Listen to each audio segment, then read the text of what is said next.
Hey guys, Marcus Melnick here with Firearm Mentor. Hope you're enjoying my YouTube channel. Don't forget to like, share, and subscribe. These little things are free to you and really help the channel. I appreciate your support. Enjoy. Thank you. The views expressed are not those of local community broadcasting, WYML LP, or its management, volunteers, or underwriters.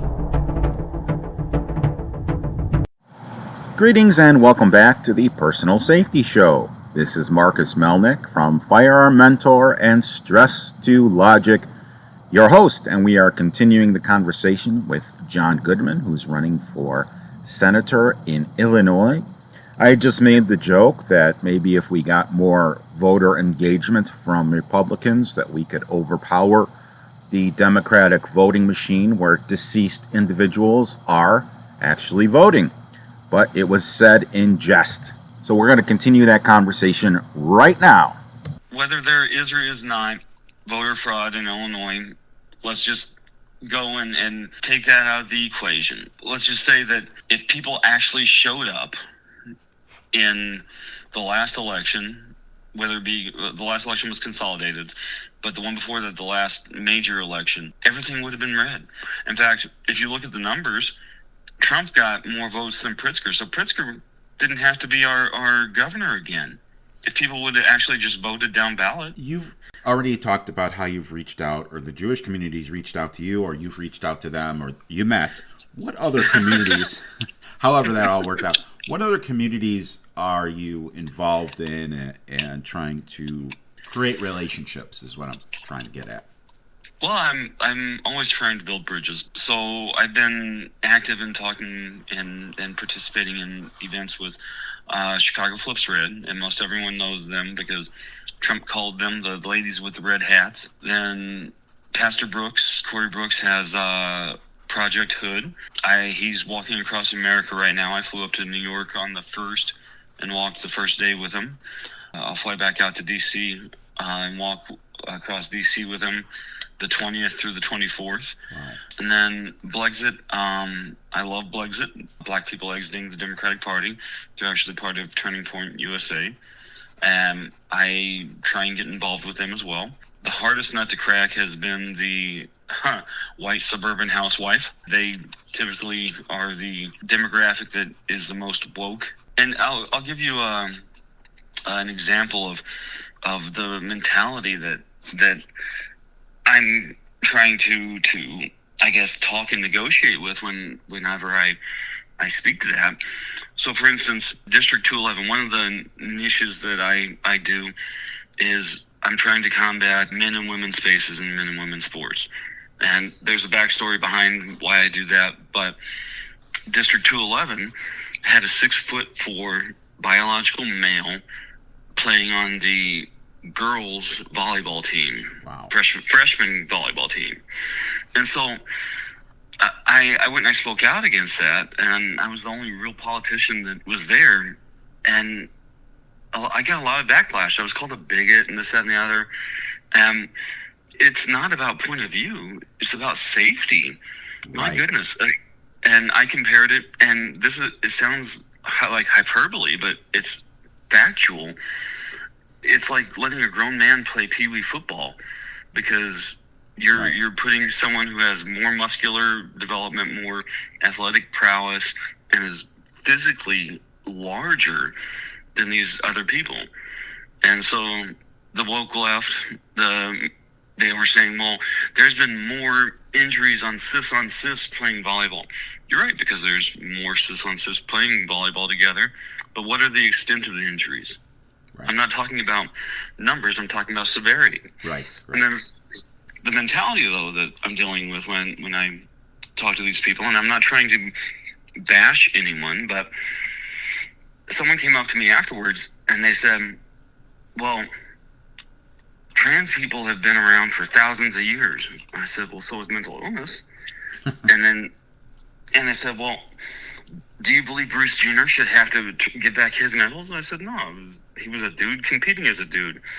And they're like, no, it's the same thing. I was like, no, it's not. You're comparing apples to watermelons, not even oranges. And they're like, no, if you believe this, Bruce Jenner should get back his medals. I'm like, no, that was a dude that was playing sports or, competing as a dude against dudes. Big difference, big difference. And so no matter what people think about whatever, the biology is still there. You can think you're a different gender all you want. Let's remove the mental issue out of it. Your body is still XY chromosome. It's still got more muscle mass, more different development, different bone structure. And this is why anthropologically we can look at a skeleton and be like, hey, that was a male, that was a female. They don't look at skeletons and be like, oh, that was a cisgender, blah, blah, blah. Ladies and gentlemen, I was editing this and I had another thought. When Mr. Goodman was approached after, I'm guessing it was a town hall-like meeting, and the person asked him, should Bruce Jenner give back his medals? And John's response was, no, he was a dude competing against other dudes as a dude. That's a quote. I thought, wow, shouldn't the person who asked Mr. Goodman say, should Caitlyn Jenner give back Bruce Jenner's medals? Because Bruce Jenner doesn't exist anymore. It is now Caitlyn Jenner. And that person, I believe, misgendered one of the most prominent trans people out there. But if I did that, or if John did that, holy cow, there would be backlash. So there's a little bit of hypocrisy there. Now, keep in mind, John's the one that told the story. Maybe they didn't phrase it like that, but assuming that it is actually quoted or close enough, that would be a ridiculous statement by the person who made it to him. You've really described just one aspect of the divide in America today. And it seems to be widening and widening and widening, and it's very difficult to know what source of truth to believe. So how would you bring society, specifically Illinois, but general society, back together? Well, as a whole, I think that we're actually not that far apart, because most of the, for lack of a better word, for the most part, the people with the extreme opinions, like I would classify the Bruce Jenner needs to give back his medals in the extreme opinion right. people. Those are 20% of the people on the 80-20 issues.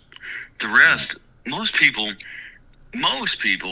are just like, hey, just leave me alone. I just want to live right. my life. Right.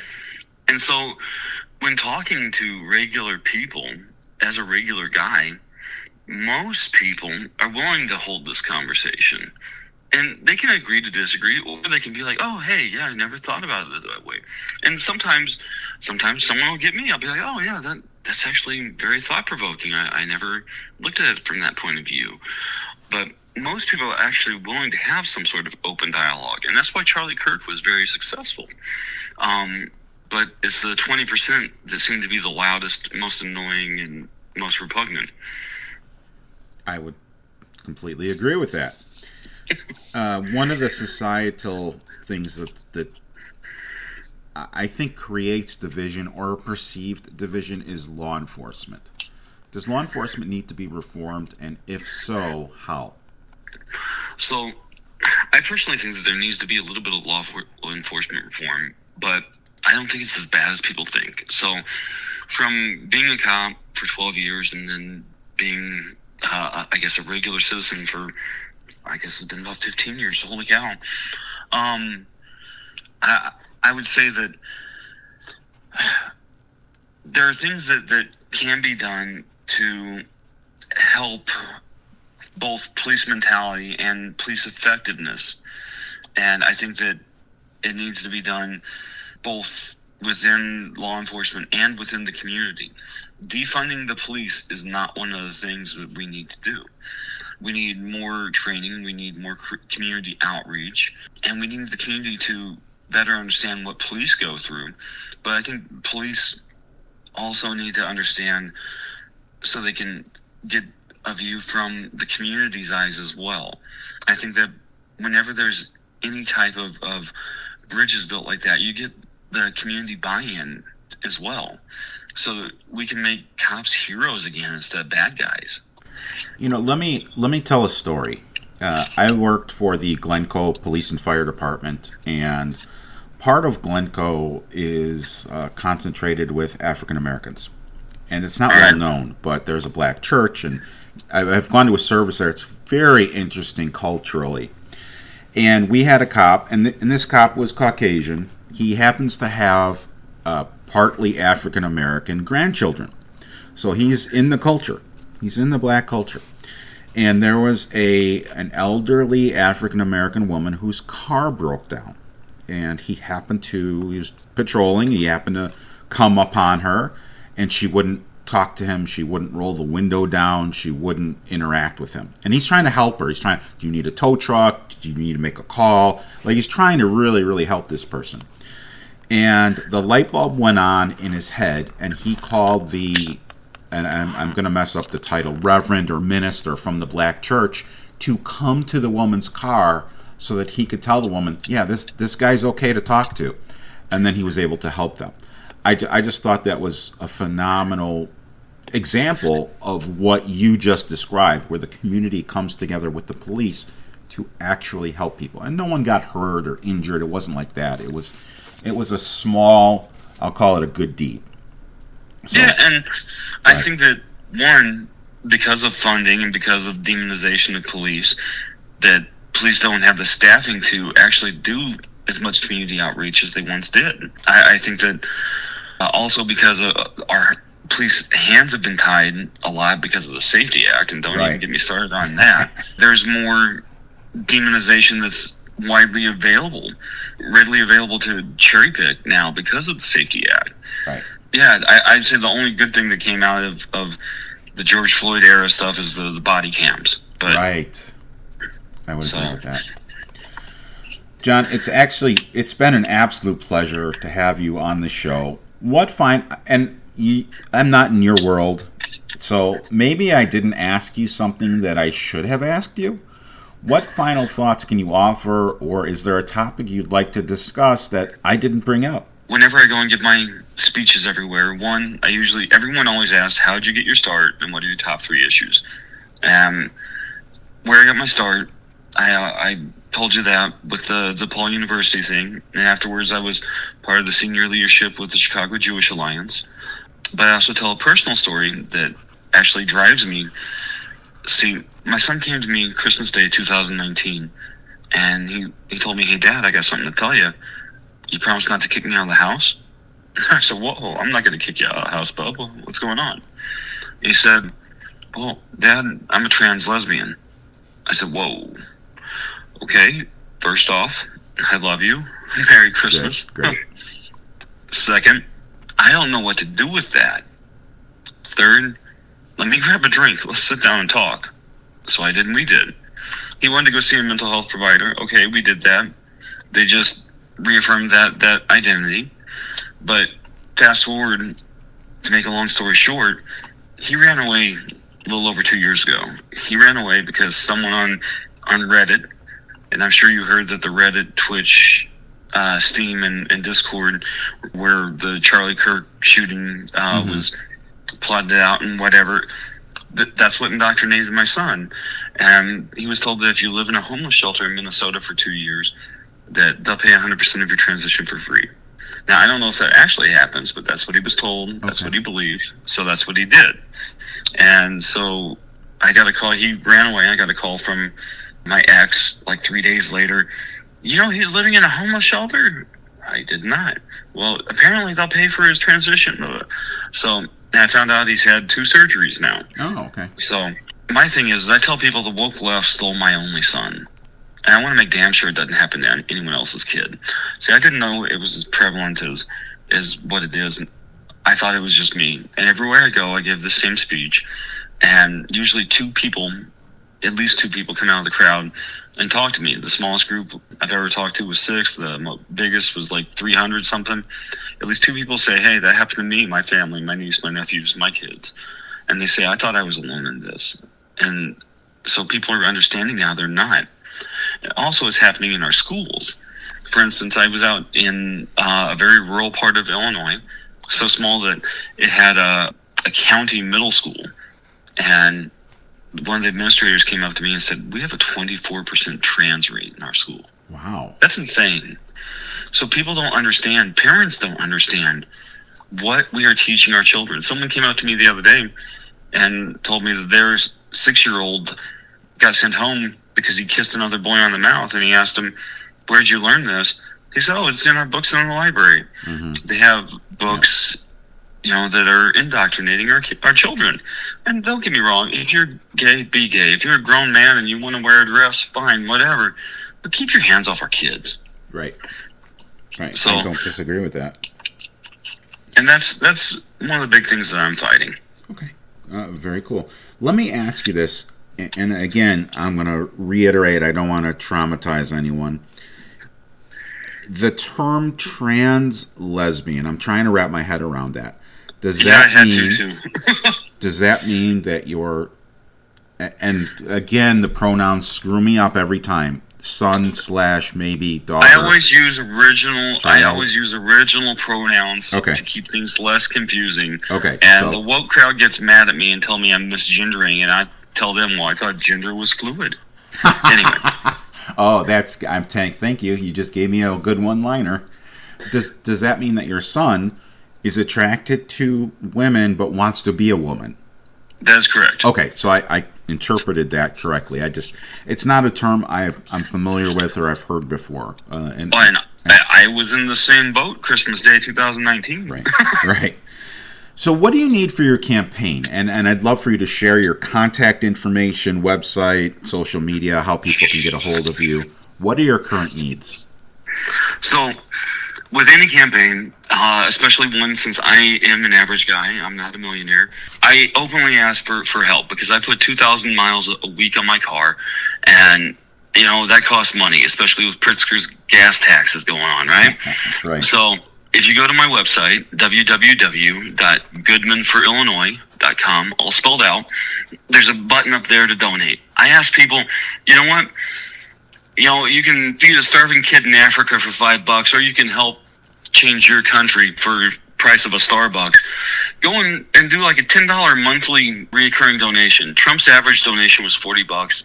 I'm not running for president, but if I get enough people to go and do the monthly recurring $10, it helps. It really does. Because I am a grassroots candidate. I'm not buying airtime on TV.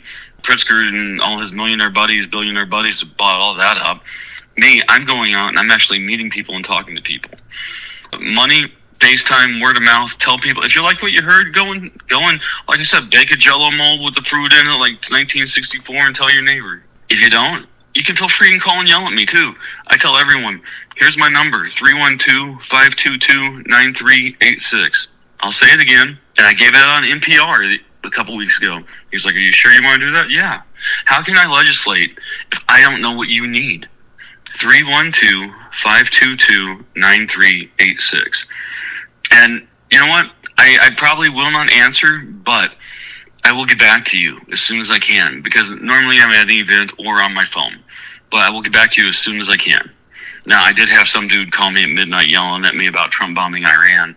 And I was like, well, I had nothing to do with that, sir, but I appreciate your phone call, But it's okay. You can reach out to me and tell me, hey, this is what I think, or this is whatever. I'll gladly hear anyone out. I will. Now, don't get me wrong. If you're an asshole, I'll hang up on you. But that's a different story. All my social media is the same. Goodman for Illinois. It's all spelled out. And I look forward to hearing from people. I really do. Awesome. Well, John, it was an absolute pleasure. Thank you for appearing on the show. No, thank you. Thank you for having me. Are you ready to take charge of your personal safety? Every month, Firearm Mentor offers Illinois concealed to carry classes designed to give you the knowledge, skills, and confidence to protect yourself and your loved ones. Whether you're new to firearms or looking for a refresher, our professional instructors break it down, laws, safety, and hands-on training, so you leave prepared and informed. Concealed to carry classes are held monthly, making it easy to fit into your schedule. And when you train with Firearm Mentor, you're not just checking a box. You're joining a community built on responsibility, safety, and confidence. Don't wait. Reserve your seat today at www.firearmmentor.com/classes. That's firearmmentor.com/classes. Firearm Mentor. Smart training. Safe choices. Gentlemen, there's been an interesting development in the assault weapons challenge in Illinois court. So this week, the central development in the Raoul assault weapons case was the oral argument held earlier this week on September 22nd before the 7th U.S. Circuit Court of Appeals. The case, which is called Barnett versus Raoul, challenges the Illinois ban on assault-style weapons. Some key points were very interesting. First of all, Trump's Justice Department sided with the plaintiffs. The United States Department of Justice, under the Trump administration, took the unusual step of participating in the arguments, along with siding with the plaintiffs challenging the ban. Assistant Attorney General for Civil Rights Harmeet Dillon argued that AR-15s and similar firearms are protected by the Second Amendment. The court, the three-panel judges, questioned both sides.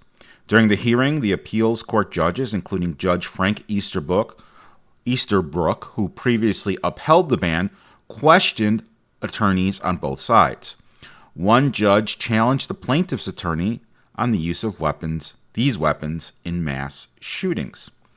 But Illinois defended the law. Illinois Deputy Solicitor General Sarah Hunger defended the Protect Illinois Communities Act, or PICA, or as I call it, the PU Act, because I think it stinks, arguing that weapons like the AR-15 are not typical for civilian use and that the ban is necessary to address the threat of mass shootings.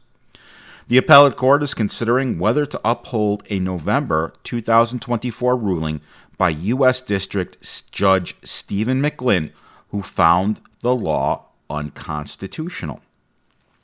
Here's some additional background information. The oral arguments this week are part of a long legal battle over PICA, or the Protect Illinois Communities Act, which Governor J.B. Pritzker signed into law in January 2023 following the mass shooting in Highland Park in July 2022 at the parade. The law bans the sale of certain, actually most, semi-automatic weapons and large capacity magazines, or as I call them, standard capacity magazines. Numerous lawsuits were filed, many of which were consolidated into the Barnett versus Raoul case, and federal courts have delivered mixed rulings, with some judges blocking the law and others upholding it. In November 2024, Judge Stephen McGlynn declared the law unconstitutional and issued a permanent injunction. The state immediately appealed the decision. The 7th Circuit Court of Appeals had previously stepped in to allow the ban to remain in effect while litigation continued. The court is now reconsidering the case following the lower court's ruling. The legal arguments hinge on the United States Supreme Court's 2022 decision in New York State Rifle and Pistol Association versus Bruin, which requires gun laws to be consistent with the historical understanding of the Second Amendment. Challengers argue that the ban violates the right to own, quote, common use, end quote, firearms, while the state argues that the ban is justified given the historical tradition of regulating dangerous and unusual weapons. Ladies and gentlemen, what do you think? Comment below if you're watching this on YouTube, or you can always reach out to me via my electronic business card, which is marcusmelnick.com. That is marcusmelnick.com. My speaking part of my business has started to ramp up. A week ago, I did an active shooter response drill at a local synagogue. I'm going to be going back to teach the Hebrew school teachers as well as the staff on how to respond if there's an active shooter. I have a presentation at Rotary, at Hadassah. There's several out there. So if you're interested in having me come out and speak, I have a menu of courses, and I can also develop new courses. They're all listed at the website stress2logic.com. That is STRESS, the number 2, logic.com. Does your organization, conference, or group need a speaker? Please reach out to me. Again, stress2logic.com with a number 2 in the middle, not a word, or my electronic business card, which is marcusmelnick.com, marcusmelnick.com. And if you're interested in firearms training, please reach out to me. My website is firearmmentor.com. That is FIREARMMENTOR.com. I hope to see you in a future class. Thank you and stay safe. Also, before I leave, I want to wish all of my Jewish listeners a happy, healthy, and prosperous Rosh Hashanah. It is the Jewish New Year, where we kind of reflect on the last year and figure out how to continue to be good people. So I wish everyone a Shana Tova, Happy New Year, and good Yom Tov.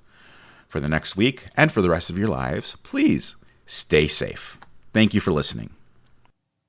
We have monthly concealed carry license CCL classes in the northwest suburbs of Chicago. Dates can be seen at firearmmentor.com/classes. If you have a question, we can be reached at www.firearmmentorcard.com. That is our electronic business card, has all of our contact information and links in it. It's the easiest way to get a hold of us.